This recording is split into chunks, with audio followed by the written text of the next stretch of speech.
Hey, what's going on, my friends? It's Dave Sharpe. Welcome to Wake Up Legendary. I'm coming to you from a different location than I normally do, and that's because I'm at a little bit of a mastermind myself this weekend.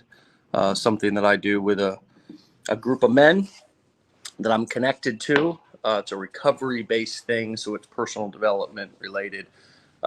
But that's where I am this weekend. But I wanted to make sure that I joined everybody this morning for Wake Up Legendary because I enjoy doing this so much and talking to each one of you and hearing about your stories and your successes and your trials and your tribulations. So let's continue the theme here with another wonderful story. Cass, welcome to the show. Thanks so much for having me.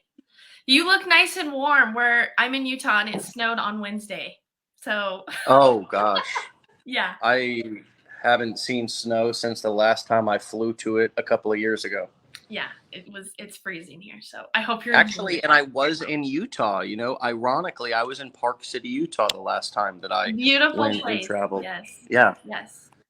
that was the first time that my daughter, Cece, saw snow. Yeah. And what she did when she saw it, she couldn't believe it. She stuck her tongue out. She went, Oh my gosh.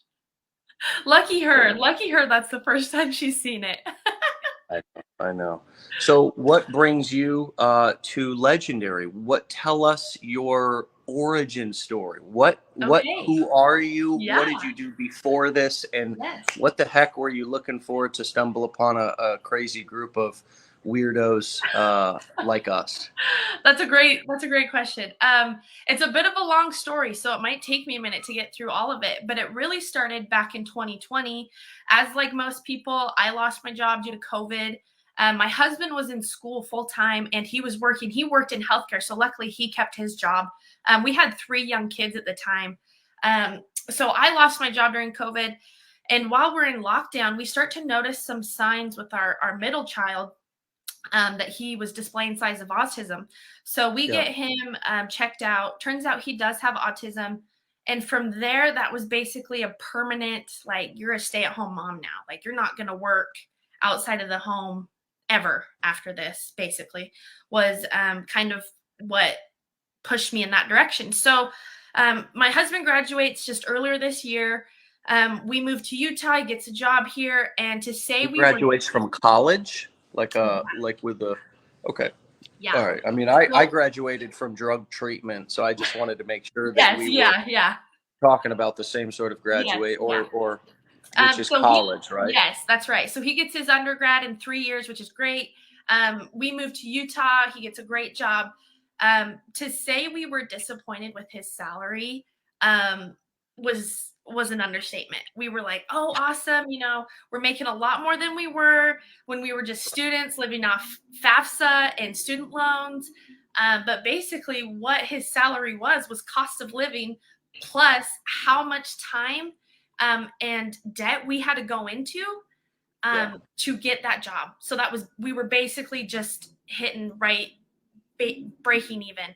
Right. So I say, hey, like, let me get a remote job. I will, just work here and there where I can get a job where I don't have to talk on the phone, something where I can provide income, because gas is $4 a gallon. Groceries are 30% higher than they were even 6 months prior. So I'm like, listen, just let me get a job. And I had worked all of my life since I was 16. So I had plenty of experience in these jobs I was applying for.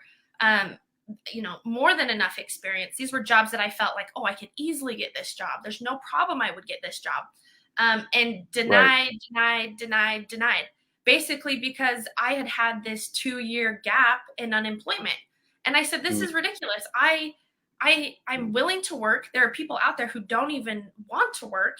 And yet I'm still getting denied these jobs because of a 2-year gap, because I stayed home and took care of my kids. So that really is where I came to a point where, and of course, Legendary happened right at the same time, is that I saw someone on Instagram talking about Legendary. And I was like, man, I got to know what this is.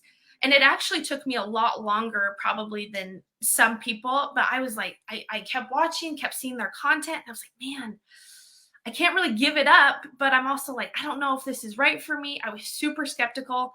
ultimately, and this is what my mentor said to me, and I say it all the time too, is I saw the potential in it, and that is what really was hard for me to walk away from. So, you know, my mindset going into Legendary and taking the courses was you have no other option. There's nothing else out there that you are going to do. You can't work a remote job. You're not going to start some crazy e-commerce store in this climate with where we're breaking even. We already are drowning in student loans. There's no way you're going to get a business loan for any of this, you know, crazy online store you want to start, any of that stuff. So I was really like, okay, well, it's either I do this or I find childcare and basically pay to go to work. So really my mindset going into it was a job that you can't get. Work. Yeah. A job that I probably wouldn't even get. Exactly. Exactly.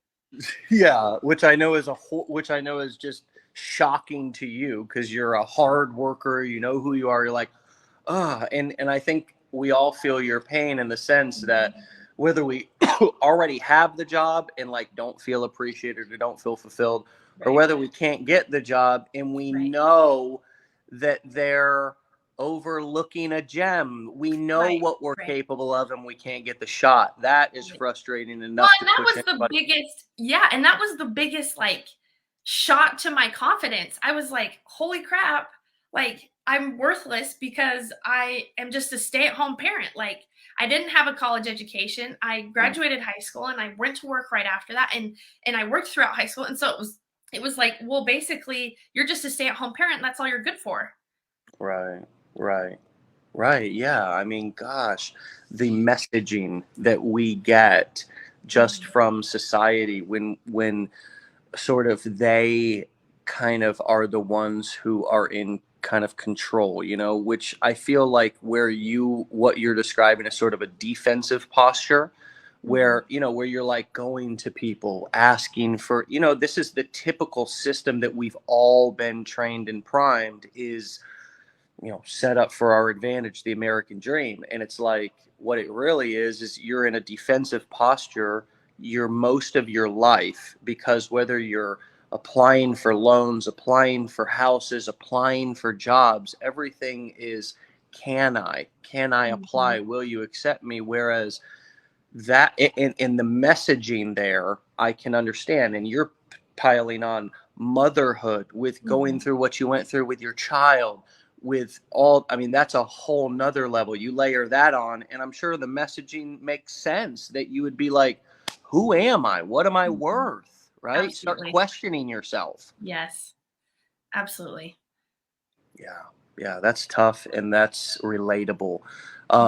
I feel like entrepreneurship is more of an offensive posture. You're more in control and you're taking more charge. Would you describe it as that? You seem like a girl who wants to take charge of some stuff too.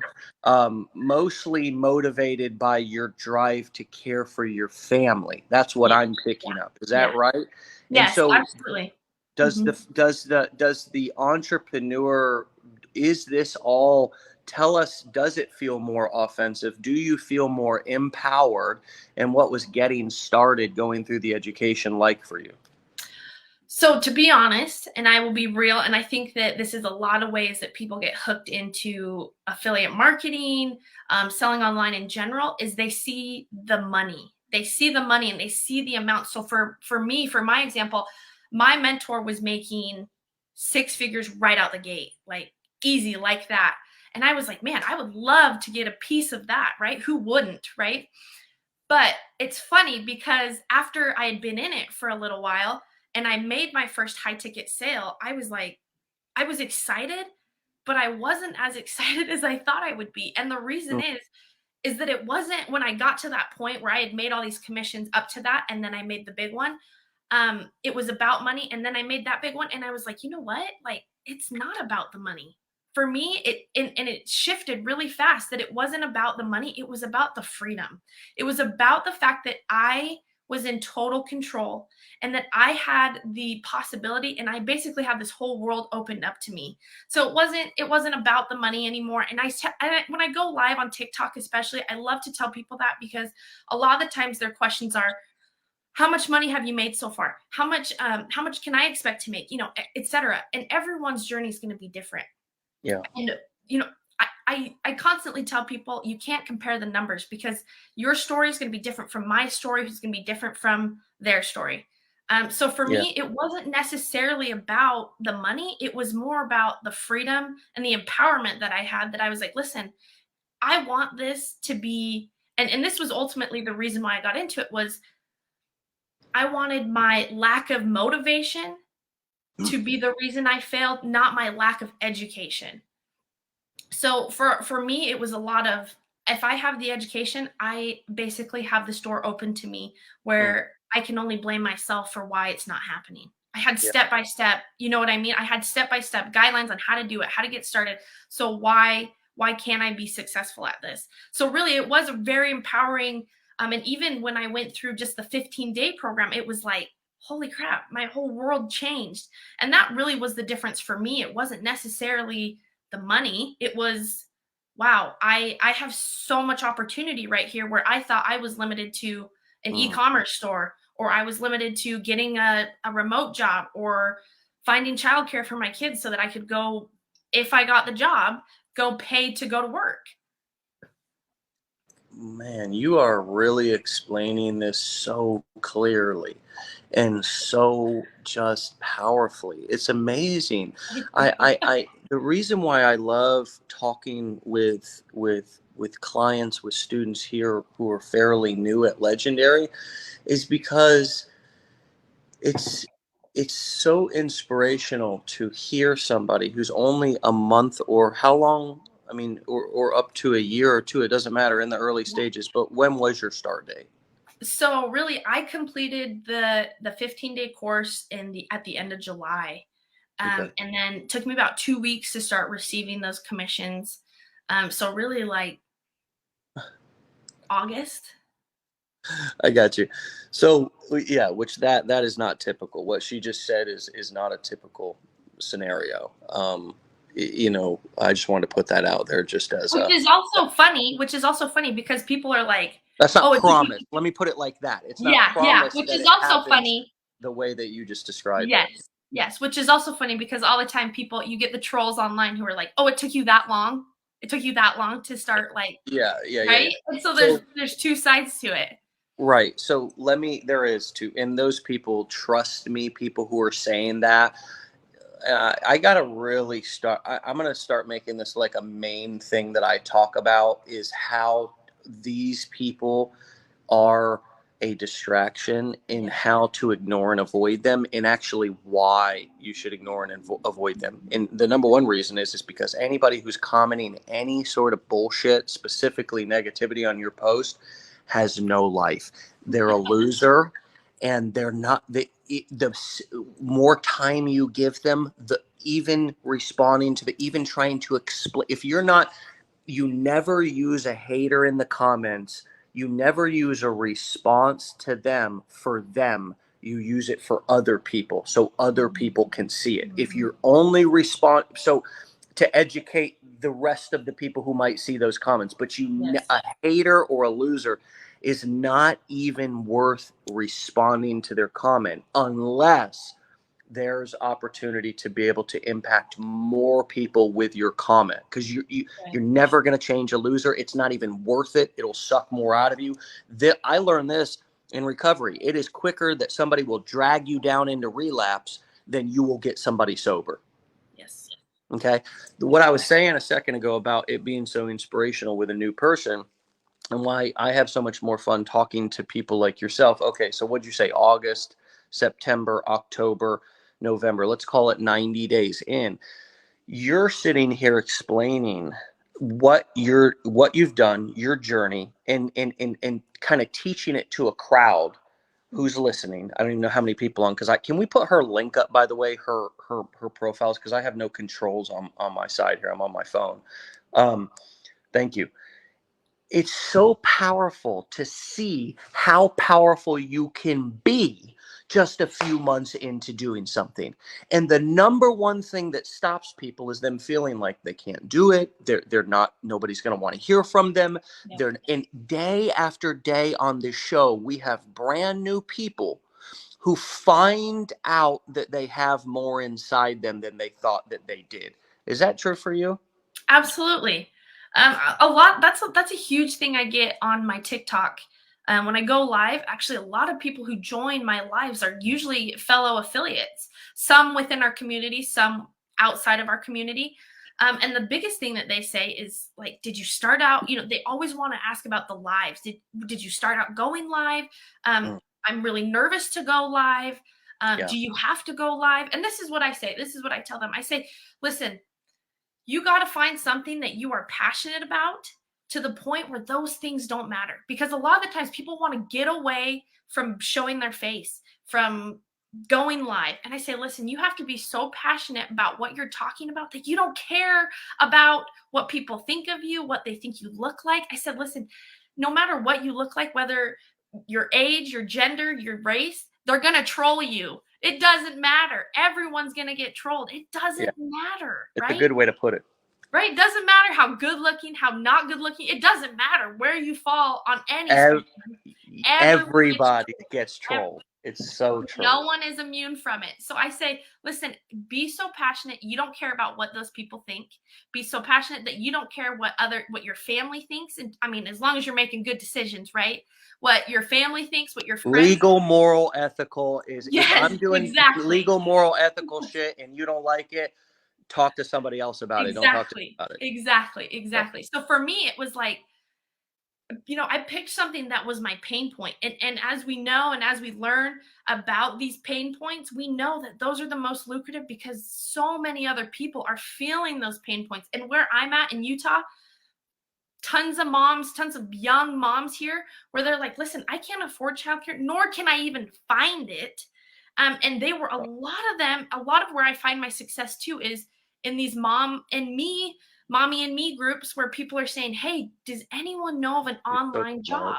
Does anyone know of a remote job? And all I say is, and I don't even go into specifics. I don't even drop a link. All I say is I got into freelance digital marketing. And let me tell you, 9 times out of 10, I have 5 other comments saying, can you message me about this? Can you message me about, because it's so needed. So needed. With moms, stay-at-home parents, everyone is feeling the pain. Girlfriend, you are just speaking way too much truth for me on this Friday morning. It's causing me all kinds of, you know, I'm feeling the Holy Spirit up in this. I'm throwing hats. You know what I mean? And you're so smart. I mean, you're going into places where everybody has access to, you know, whether it be Facebook mom group. I mean, my Lord, there's 4 billion people on Facebook. Okay, half the world's population uses a meta app, Facebook, Instagram, or WhatsApp. I mean, it's insane each day. But you know, there's billions of you know, or at least hundreds of millions of moms across these groups, whether it be on Facebook, whether it be on Reddit, whether it be on Discord. You know, there's all kinds of places that you can insert yourself. Not because you want to go in there and just prospect only, but because you say, hey, I can relate to these people. I can talk to these people intelligently. I'm a mom. I'm a fill in the blank. There's a group for everybody in every topic. Yes. But particularly, it's such a powerful time right now to have something, a solution, or have a recommendation or a referral or experience on topics that have quick solutions. What you are doing is offering people experience around making money but imagine how this could apply to any niche. There's in these mom groups, in these dad groups, in these whatever the group it is, there's a wide range of topics that are coming up. You know what I mean? So it's not like money or making money is the only thing. If you're in the health and beauty or health and wellness, if you're in I mean, can you imagine what a lot of moms are going through? And they always have, but with newborn babies and stuff, and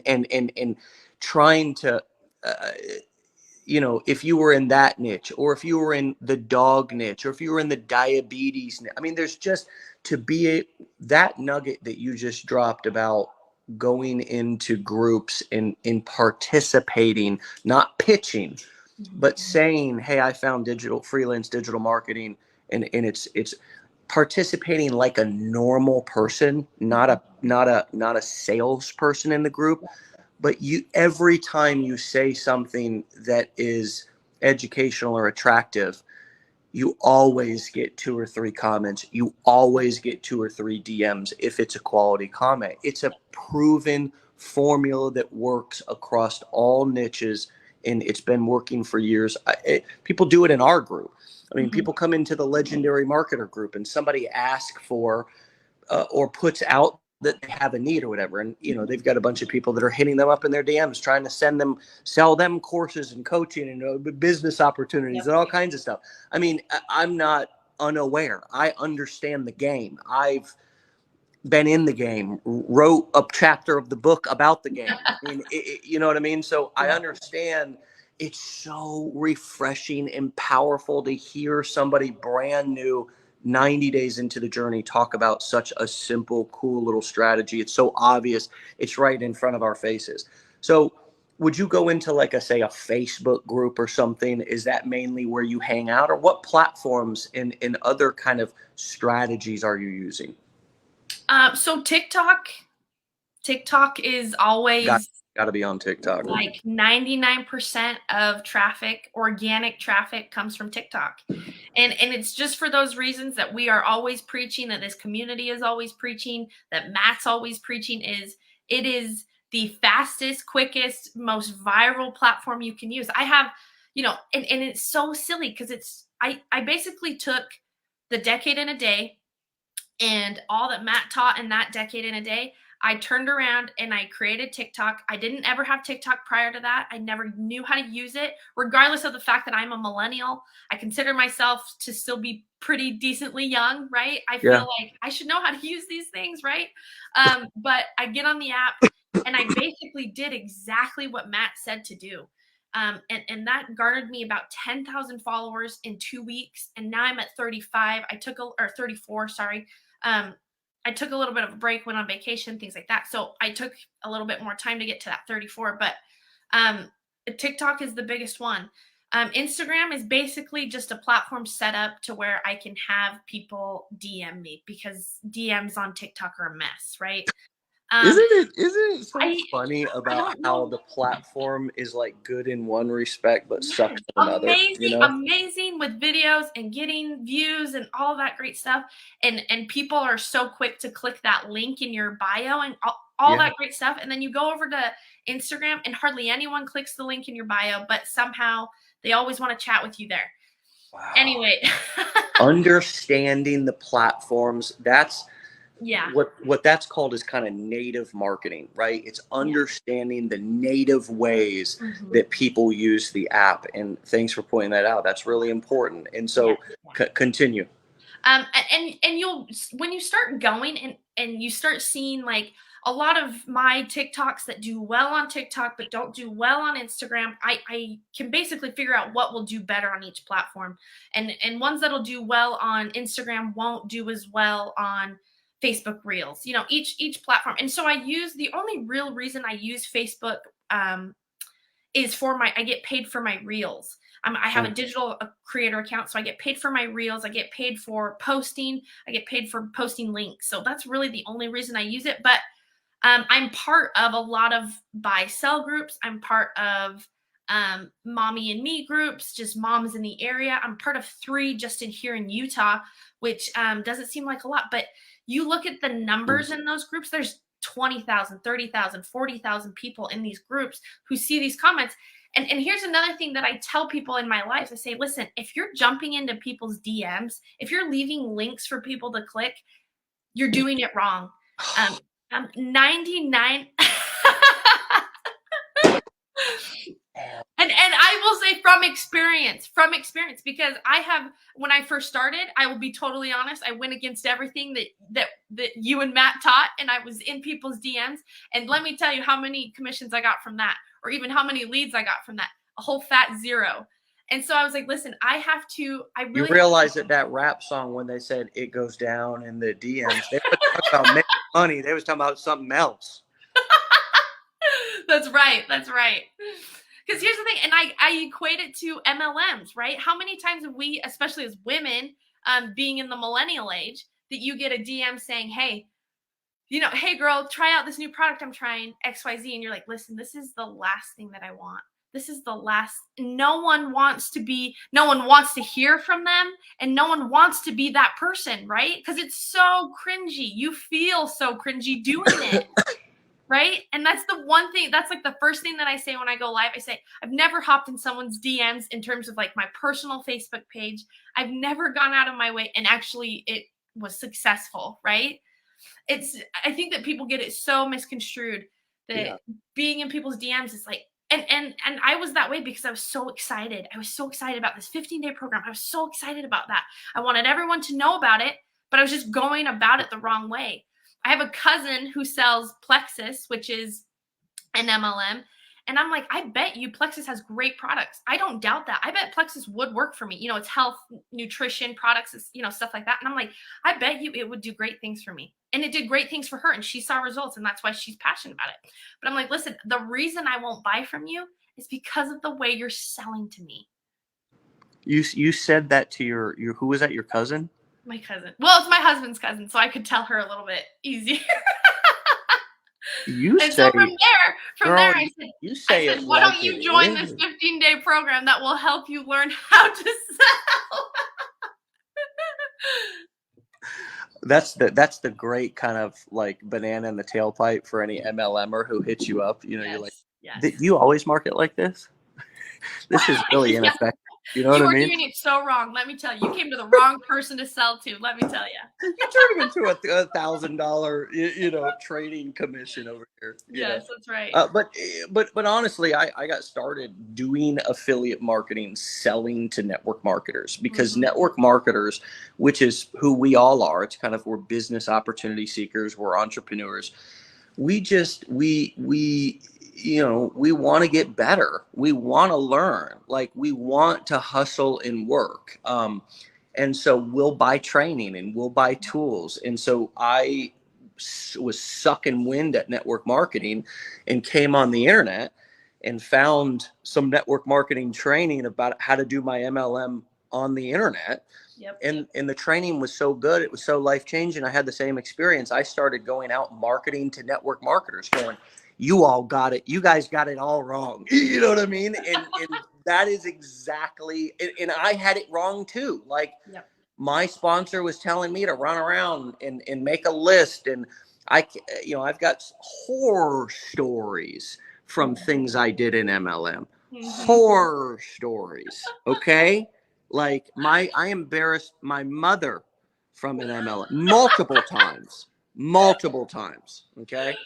And so, so I came online and I was like, you guys are doing it all wrong. And that is how I got started in affiliate marketing. And they ate it up just like I did. They were like, yeah, I'm so tired of chasing my friends and family. Yeah, I'm so tired of doing drop cards and putting, sticky notes on gas pumps and accidentally bumping into people at Walmart and saying, oh man, you look like a sharp person. You keep your business options open.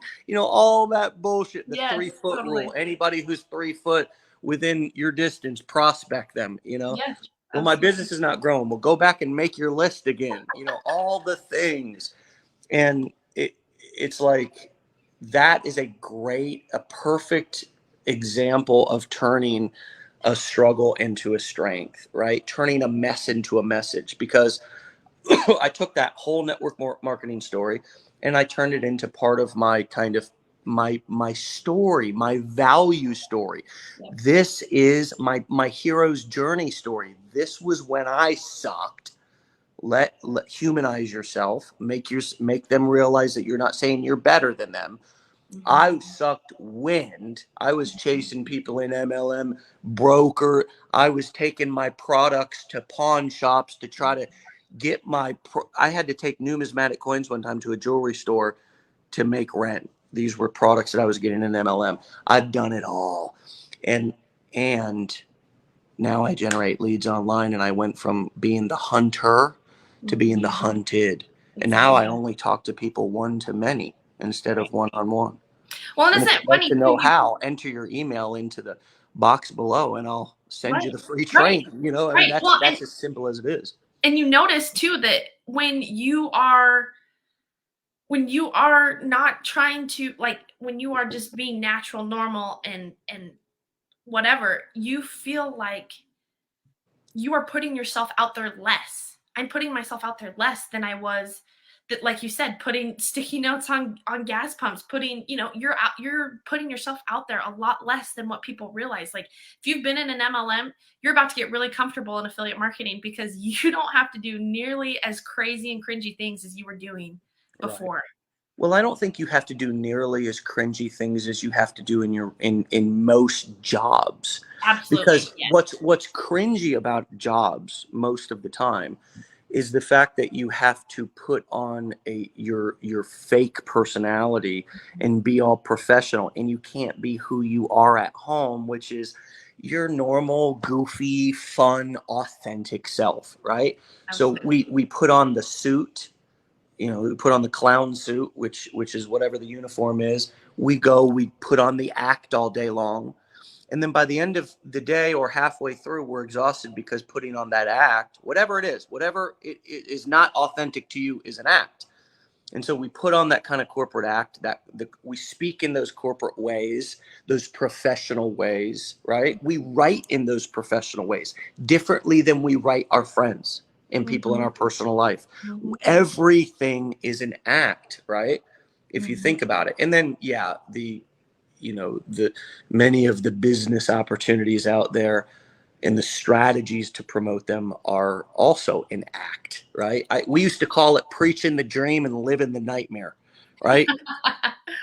Yeah, absolutely. But then you get into this and you realize that you get a little bit more comfortable on camera over time, and you realize that the more laid back and relaxed and authentic you are, the better you do. Whereas the more you put on an act doing this, the worse you do.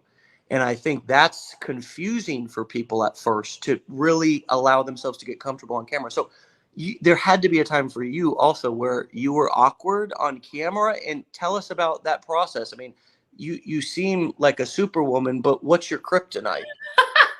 Definitely not a superwoman. I should tell you about my Russell Brunson story. I'll tell you that story later, because that will definitely lower me down some pegs here. No, but when I first started going live, I hit that 1,000, and I actually was watching the Wake Up Legendary show, and I feel so terrible. She is a huge name in our community, and she's an awesome marketer, but I forget her name. He was on the show, and she was talking about how she goes live twice a day, and that has really boosted. And this was quite a while back.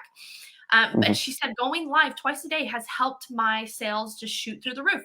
And so I was like, listen, I think what I'm missing here is I've got a great following, but now I need to go live. And I think that, and this is what I tell people too, is that in certain niches, you absolutely have to show your face. If you're in the make money online niche, there's so many scams out there that you have to show your face, because people need to know you're real, that what you are promoting is legit. And ultimately, you're building trust. Isn't that the key to selling online, though, is building trust? Isn't that the reason we have lead magnets and upsells, is to build trust? So that was the biggest key for me, was that I had to go live. I was like, okay, this is it. This is what I'm doing. And the first time I went live, it was an absolute disaster. I had all 3 kids with me in the back of my truck, and I was parked at it. It's just explaining this now, I'm like, what the hell was I thinking? But I put myself in that situation, and my kids were screaming in the back. People couldn't even hear me. It was awful. They were in the back seat of a car? Yeah, they were in the back seat. See, and I was like, And the car was oh my gosh, still. The what car was did sitting I still. do? It was awesome. It was just awful. Anyway, so I went live for about 5 seconds and I was like, I can't ever do this again. This is awful. Anyway, I eventually get to a point where I'm like, okay, I can go live for 5 minutes. Okay. And I basically would just go on and explain what affiliate marketing was. And then I would basically hop off before anyone could ask me any questions or anything like that. Cause I was so nervous. I was so worried. And I was really just worried about people asking me any questions I didn't have the answer to. And people still ask me that. And I'm still like, man, I don't know. Maybe there's something, maybe there's something we need to research. Maybe there's something to look into. I don't have the answer for that. And so I just eventually got more and more comfortable. I put myself in a position where I only, and this is the thing too, is that everyone's journey will be different. And I saw an ad the other day that said, you are the niche. And I was like, man, is that not the truth? And I was getting really upset for a long time. So I was telling my husband, I was like, listen, we need like a nanny to come in. I need some help because I need to go live at like 12 o'clock in the afternoon or like 2 o'clock, 3 o'clock, all these different times. And actually what I realized is that I was going live at like 7 or 8 o'clock after I'd put my kids down to bed. And that was actually when I was hitting my key demographic because they were in the same exact position as me. Put their kids to bed. They didn't have time at 12 o'clock, at 2 o'clock, at 3 o'clock to sit down and watch an hour-long live to learn about affiliate marketing. They had time at the end of their day when their kids were in bed, their husband was doing whatever, their dinner was cleaned up, all that great stuff that they had to do. Right.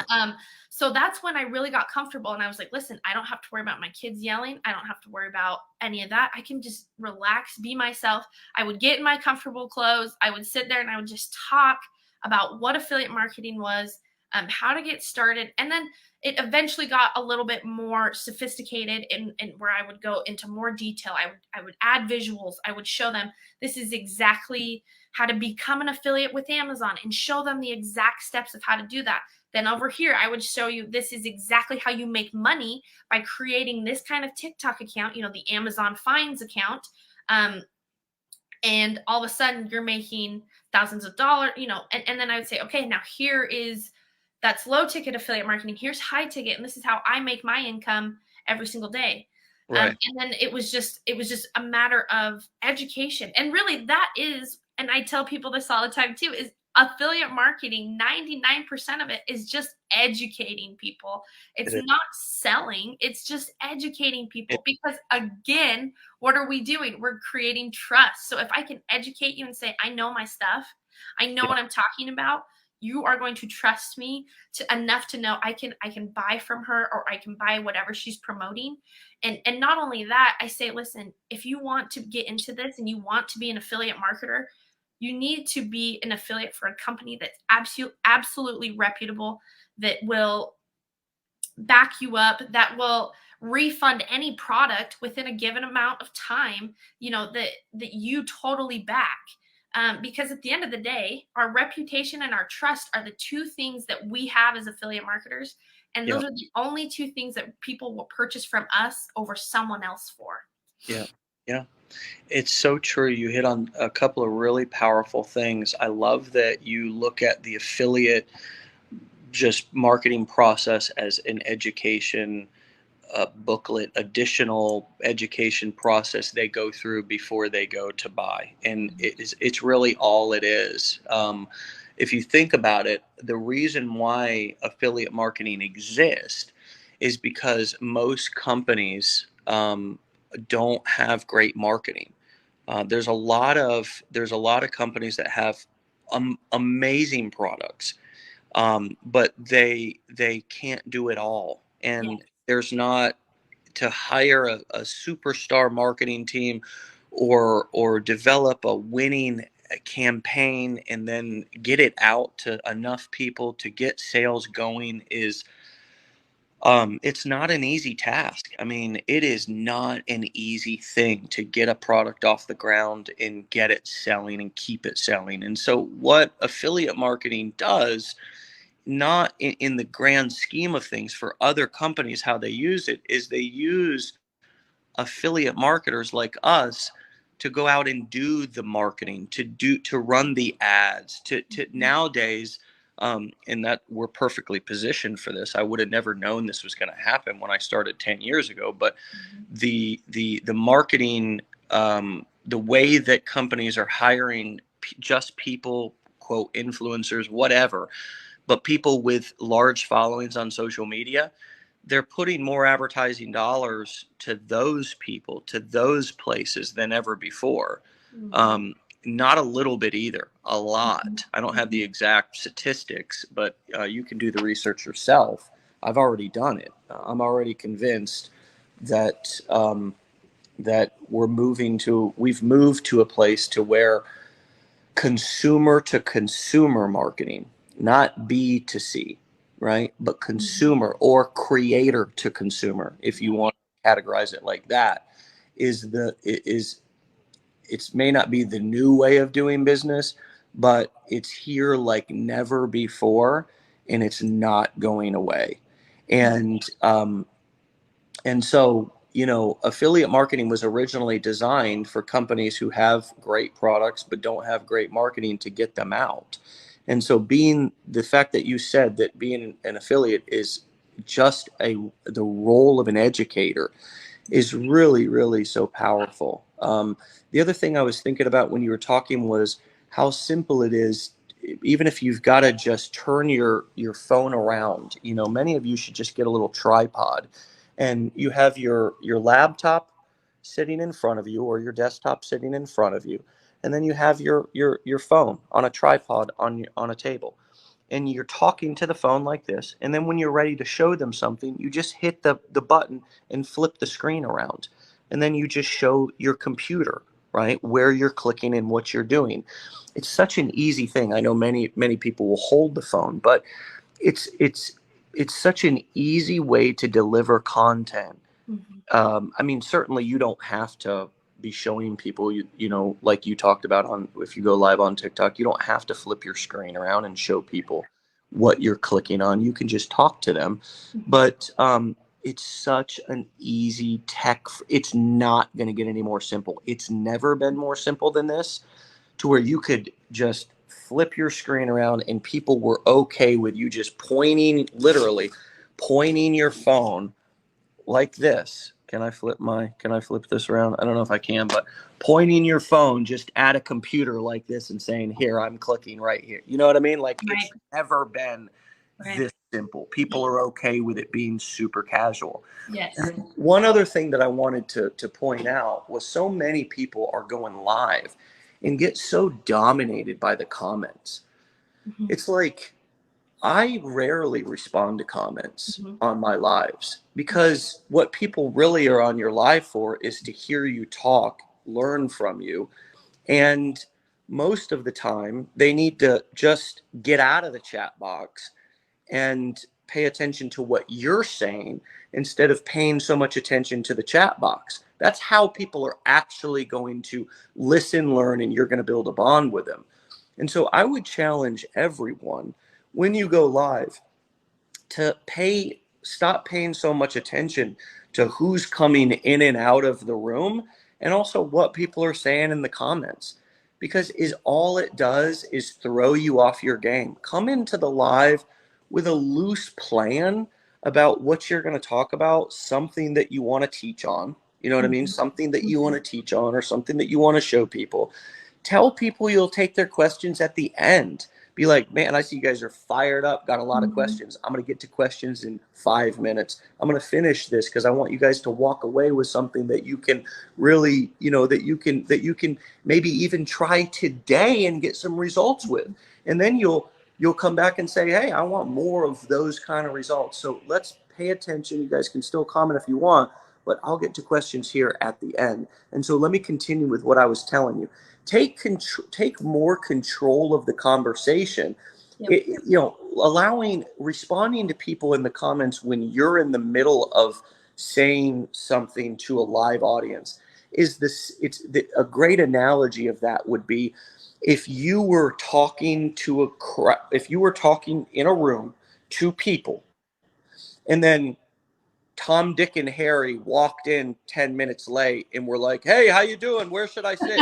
And you just stopped talking to everybody else and gave those late people who were loud all your attention. Would you imagine that that would piss off your audience and be like, what about those of us who were here, who showed up on time, who came in respectfully? Yep. So think about, you know, even our digital behavior and what we're doing online. Try to relate that to some sort of like a real world scenario and ask yourself, how would you carry yourself in a normal scenario? You know, if you're going to gather people, because which is what you're trying to say when you go live. Hey, gather around. I got something to say here for a few moments. Well, nobody is interested in gathering around. And then the person who says gather around says, okay, what questions do you guys have for me? It's like, well, you told us to come over here and gather around. What do you want to tell us? And so my suggestion, and what I've always done, when you go live, launch into your deal, talk, and you can acknowledge people. But the best way to leverage comments is to ask for comments. Can anybody relate to it? First of all, I just want to ask everybody right here on our Wake Up Legendary Live, does what I just laid out in terms of how to go live, those few couple of tips, was that valuable to you? If it was, just type value down below. If that was valuable, just type value down below. If it wasn't, tell me why it wasn't valuable. Tell me what else you want to learn, and I'll make sure that maybe I answered that question next time I go live, because I always go back through the comments, or I try to, and I try to scoop up any questions that I may have missed on the live. But was that valuable to you all the way that I broke that down? Just type value down below, right? You see how I'm doing that? It's just, you tell people what to comment. Tell people. If you guys want to, what I would suggest is also with your links, you say, hey, if you guys want more of that information, if that was really good, I got a quick 20-minute training that you can watch that will explain it in more full detail. You can get that at the15daychallenge.com. Would anybody type that down in the comments for me, that link, just while I'm talking, to make sure that people are able to easily click that? The 15-day challenge. You see what I'm saying? There's so many ways that you can not dominate, but lead what people are saying in the comments. Imagine if somebody comes into your room and there's a bunch of value. Yes, your comments down in the comments, because that's what you've told or asked people to comment, versus, you know, all of the dumb things that people say when they just have free reign to just say whatever they want. Cass, what comes up for you as I'm saying some of this? You know, I wasn't sure about this comment that I'm about to say, but I will say it for all the ladies out there. If you are a lady, you will get sexual comments. Yes, and I don't represent the ladies, so thank you for bringing this. That is to this and the creeps out here online for sure. Yeah. Like and it's hard for us ladies. Well, I guess it's not hard for us ladies, but I mean, yes, it is. But on TikTok, what's hard about that is that there's so many ways to say a sexual innuendo that it's hard to type in comments to where they can't say those things, right? Because someone would just say, I want you to me something, right? And you could replace that with anything. And so that's really hard. And that was a huge thing for me, was that I would get going. I would feel so excited and ready to go do this live. And then I would get immediately distracted by these comments. And then all of a sudden I was thrown off, because it was like, I knew that there was a creep in my room. Right. So to say, you know, when people walk into the room and you're like, I know that this creep is just here to watch me. Right. And so that was really hard too, and it was really distracting, because it was like, well, if I brush my hair back, is he going to be like, oh yeah, show me that shoulder, whatever. Right. So that was really disrupting. And yeah, I totally agree. If you have the you know, capacity, I saw here in the comments too, someone said if you're able to turn off the comments and then turn them back on at the end of your live, that's a great thing to do. I think that's awesome. Or even just ignore the comments while you can. I think that that's such great advice, because that is, even for me, where I feel comfortable going live, that I still get thrown off by comments like that. Absolutely. Yeah. And, you know, not speaking about being harassed sexually or having people make weird comments, because I don't usually get that. I mean, look at me, for God's sakes, first of all. But anyways,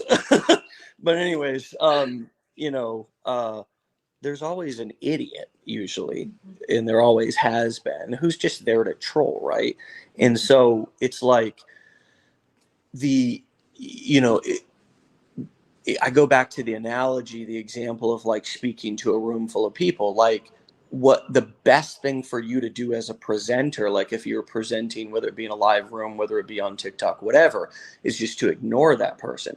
And what's going to happen is the crowd will deal with them.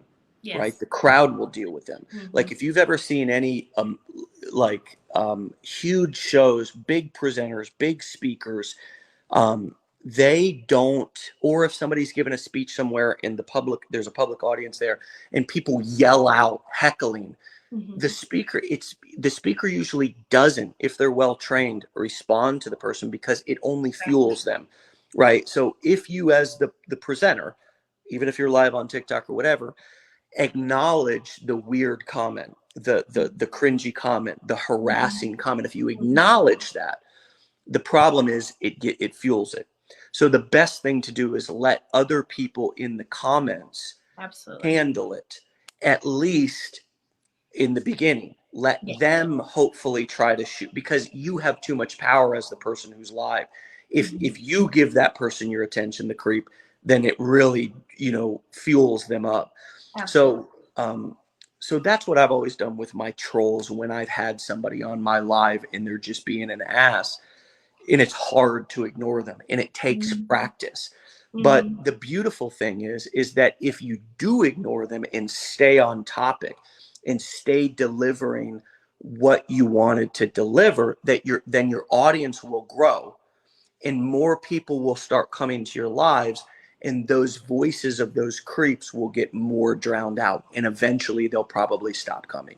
Right. At least that's what's happened with me. Right. And you create a community that feels connected to you by not responding, or responding in a respectful, or, whichever way, in a way that's like, listen, I'm not going to tolerate this kind of comments, whatever. And as many trolls as you get, you are that much closer to finding your community that will back you. I get people all the time that will troll, and not even sexual comments, but just stupid comments. Like, people will say jokes in there that I'm like, this is ridiculous. What are you doing? And people will be like, don't listen to him. You're doing awesome. Keep going. You will find your community. And that's a big reason, like you said, that's a big reason why I actually love it. And I think that some people find it competitive, but I love when other affiliate marketers are in my lives, because they're like, yes, I've done it. Yes, I love this. I love everything. It's third-party validation for you as well. There's other people. Yes, exactly. So I think it's great, honestly. But like I said, it helps also create that community where as many trolls as that love to come and be douchey, you're going to have awesome people who are like, I know what that's like. I also know that you're doing awesome, whatever. Yeah. So if you're scared to get on live, don't be, because there will be trolls.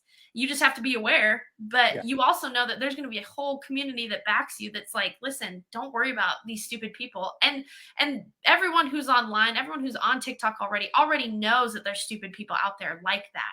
So they just know. They typically ignore the comments too. They know they're there. They're just trying to see if you're one of them. And if you respond, it's one of the reasons why I never respond to people who are taking shots at us, because honestly, I have nothing to explain. I don't have anything to explain. Zero. Everything that I do is out in the open. It's transparent. What we do here at Legendary is, we've been doing it for 7 years. It's just, I don't have anything to explain. And I would never give them that free advertising to even say their name. Say my name. You really got to pay me if you want, really, baby, me to say your name. So the other thing that I thought about when you were talking was, one way to ask questions and make your community feel more, because I'm just brainstorming right now how to be better on live, right? And one other way to do it is to take questions that you see in your comments, or questions that you can gather on your own time, not that you're being shot in the moment and put on the spot. And when you go live, you interact for a couple of minutes. hey, welcome. We'll let a couple of people come in. Great, let's get started. And then you go into your content portion. You kind of have your intro, you have your content portion, which can be anywhere from a couple of minutes to 30 minutes to an hour. And then at the end or throughout your content portion, you can pull questions that other people have asked in comments on other posts or that you've seen on lives before and say, all right, I'm going to answer some of your questions now. And you just grab, Julie asked on one of my recent posts, how do you do XYZ? And the way that, right? So now you're pulling it's about control, right? It's about control. And one of the things that you want to do as both, particularly as a marketer, as an entrepreneur, if we want to talk high level, owning your business, but as a marketer and also as a communicator, as a presenter, you want to control the environment. You don't, right? It's a very risky thing for most presenters, magicians, singers, performers to interact with the crowd. That's a risk. It's got to be a calculated risk if you're going to do that, because it will throw off the entire show. And if you want to make money doing this, you got to treat it like a real business, like a true professional performance in a way, a presentation. And it's real key to control the environment. And when you start taking questions and interacting with the audience, if you're going to do that, know going into it that you plan on doing that. And if that throws you off, maybe try for a period of time grabbing questions from old posts and answering them, or on other lives that you did, and answering them in a way that maybe you feel a little bit more in control of the environment. There's ways that we can creatively manufacture the same connection in the same kind of bond with our audience by not always being on the defensive. There's so many places that they're posting their questions. There's so many ways to interact with your audience. Going live and just having a kind of a two-way conversation is not the only way, and it's not the best way. To go live without a plan. You know what I mean? Right. It's just not. It's not good to do anything without a plan. My marketing for many years, I did a lot of things by the seat of my pants, and it did get me so far. But when, for example, we started doing this show, we started doing it at the very beginning of the whole big, lockdowns, and it content creation is not something that I really like. You know what I mean? Like, it's not my favorite thing to do. And when I was creating content, I was kind of spread thin personally, my own content. And so around 2020, I was like, all right, I don't need to build my personal brand. Like, I need to focus on our company. We've got almost 100 people that work here. We've got a huge community. I need to focus on our company, not my personal brand. But content creation is still important.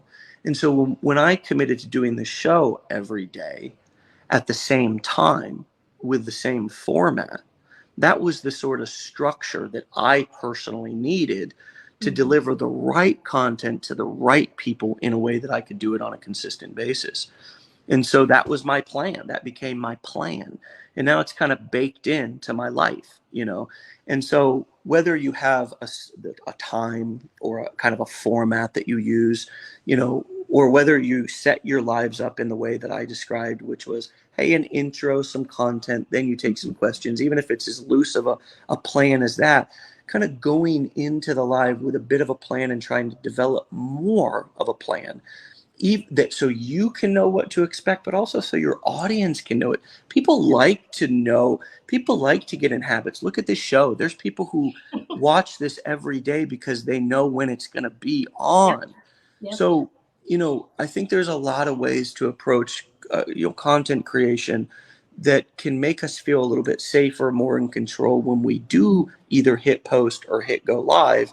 And those were just a couple of examples that I came up with based on hearing all your wonderful examples. What else would be helpful for the audience to hear before we wrap up today from you? Any other strategies, any other mindset hacks, any other things that you've done that have been particularly powerful? I think when it comes to anything freelance, any industry that you're in, doesn't matter which, if you're in digital marketing, if you're in whatever, it is very hard to stay motivated. And I think that a lot of the times we're like, listen, just think about why you started. And I think that's a great tidbit to use. Yeah, absolutely. But I also think that where do you want to be?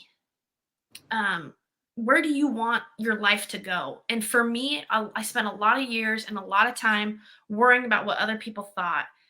Here's just another thing that Cassie's doing that it's going to fail. Here's another thing that she's starting that we don't know where it's going to go. And for me, I had to be sure that this is the end all be all. Like, this is going to be it. I'm not going to fail at this. And I think that more than anything, it's about your mindset. It is not, and that's the biggest takeaway after joining this community. Like I said again and again, it's not about the money.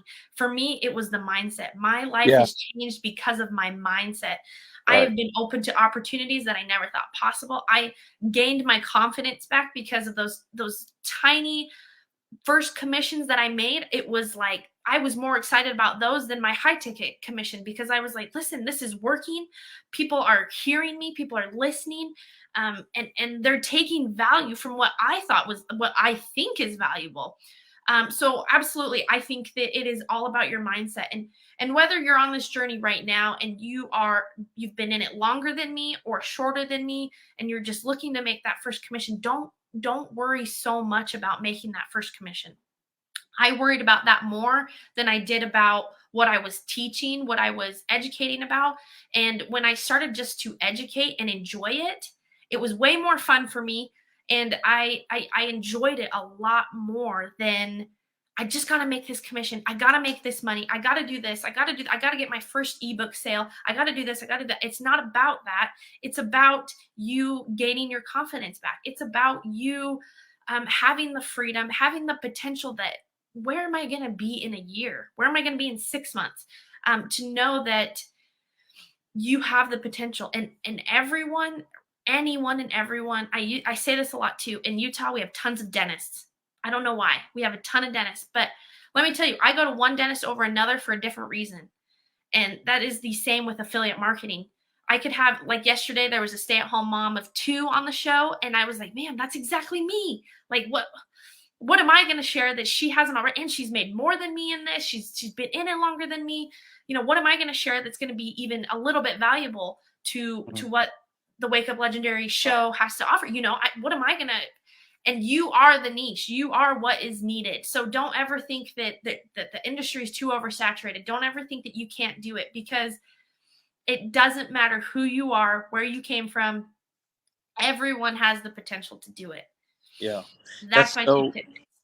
That's so common, and it is that liking gap phenomenon where we underestimate the power that we have, or how much others like us or are going to get value from our story, our experience, and what we have to say. It's really quite a phenomenon that does not discriminate. I mean, it really doesn't. And I think oftentimes the more confident somebody can be in their presenting, or the more confident somebody appears, oftentimes the more insecure that they actually feel. And so it's been so important for me not to compare my insides with somebody else's outsides. Yes. The same way not to compare my day one with somebody's day 1,000. We never know how long somebody's actually been doing what they're doing, what they've had to struggle through. And so and also, we always underestimate the power of our own story and of what we have to offer. And that was what I alluded to earlier in the show, of why I like talking to brand new clients and new students, is because so often okay, because I'm not you anymore. I was you 10 years ago, and I have the video interview where I did the same thing and thought the same exact thing. What am I gonna say? What can I do that somebody hasn't already done? Yeah, and it's just it it just does not discriminate. It's you, and then you walk away, as I will from this episode, being completely inspired by you know, your energy and just kind of your story, what you've been through here just in a short period of time. And just 24 hours ago, you were having those thoughts, you know, and it just, you know what I mean? That just shows us both how much we can trust ourselves and how little we can trust ourselves. Yeah, yes, You it know, does. it's all about taking the first step and in learning what you're made out of. You know what I mean? Learning what your true potential is, because I think most of us just have never really exercised that. And it is an exercise. It's not a destination, and Absolutely, yes. we've never even exercised that particular idea of what can we do, what are we capable of in this particular context. You know, I know there's some folks who are much older than you are, who come into this and think there's no way an old guy or old gal like me is going to come on the internet and anybody's going to listen, and they got, you know, a crowd of sometimes older and oftentimes younger people sort of sitting around them on their lives and watching their videos. And again, there you go, underestimating yourself again. So thanks for ending with that, Cass, and thanks for an amazing episode, and I hope to Oh, talk. thank you. Thank you so much for having me. You're welcome, and my best to your family, to your husband. I said hello, and we'll talk to you soon. Okay. All right, thanks. All right, see ya. All right, my friends. This is the end of the show. This is the end of our journey together. This is the end of our week together. It is Friday. I said it was Friday yesterday, but actually today it's officially Friday. So we'll be back here for another episode on Monday as usual. This is going to be a great week to go and listen to some of the replays. Remember, we post them on all of the major podcasting platforms. They're on our YouTube channel. And they're right here, right on this Facebook page. You can scroll back through and you can watch any of the older episodes. I think there's almost 600 interviews with clients, brand new clients, just like we did today with Cass, who went through our training and started implementing and have a wide array of amazing results to share. So, yeah, we'll see you on Monday for another episode. Get out of here. Have a great weekend. Be legendary.